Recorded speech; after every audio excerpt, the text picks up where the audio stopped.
It all started with a lock of hair falling, landing softly on the cold, tiled floor like nothing had happened. But everything had. Because in that moment, her silence died, and something fierce took its place. Layla had always been the quiet one. She moved through Lincoln High like a shadow, always present, never seen. A straight-A student, soft-spoken, and polite to everyone, she was the kind of girl teachers adored and classmates ignored.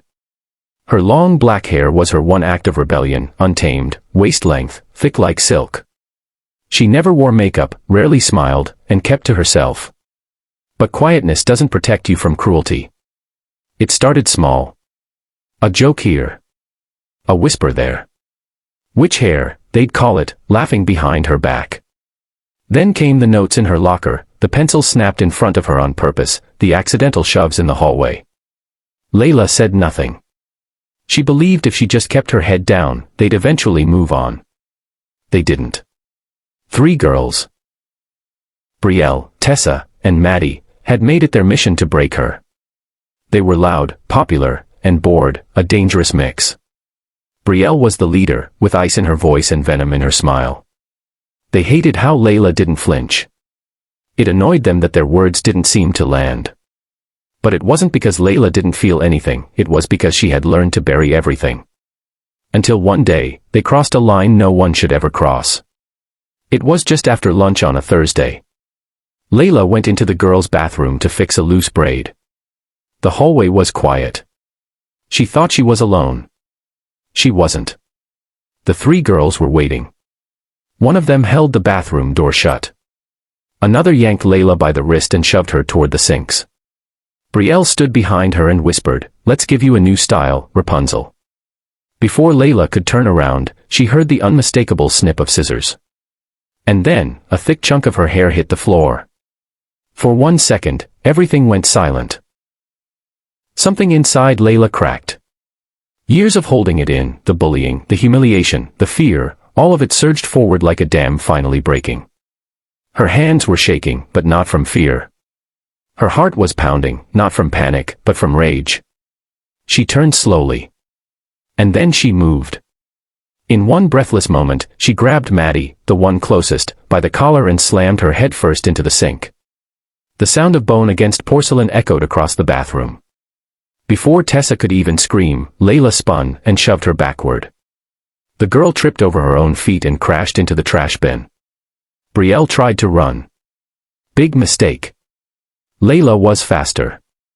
She reached for her hoodie, yanked her back, and sent her sprawling across the floor. She stood over them, breathing hard, fists clenched, hair uneven, eyes wild. "You wanted a reaction?" Layla hissed. "You got one." The door flew open as a teacher, alerted by a student who overheard the screams, stormed in. The scene was chaos. Blood. Hair. 3 sobbing girls. And Layla, standing still, like a storm that had finally passed. She was taken to the principal's office. Her parents were called. She expected punishment, maybe even expulsion. But that's not what happened. Security footage confirmed the girls had waited for her. Hidden in the bathroom. The scissors had been stolen from the art room. And Layla hadn't started the violence, she ended it. The school took immediate action. The 3 bullies were suspended indefinitely. Counseling was ordered.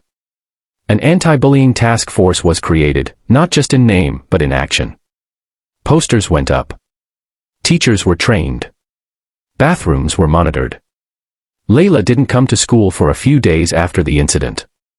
When she returned, her hair was cut short, sharp, chin-length, fierce. She walked through the halls with her shoulders back and her eyes forward. And this time, everyone noticed her. Some came to apologize. Others came to thank her for standing up. A few even admitted they'd been too scared to do the same. Layla didn't become a hero overnight. But she became something better.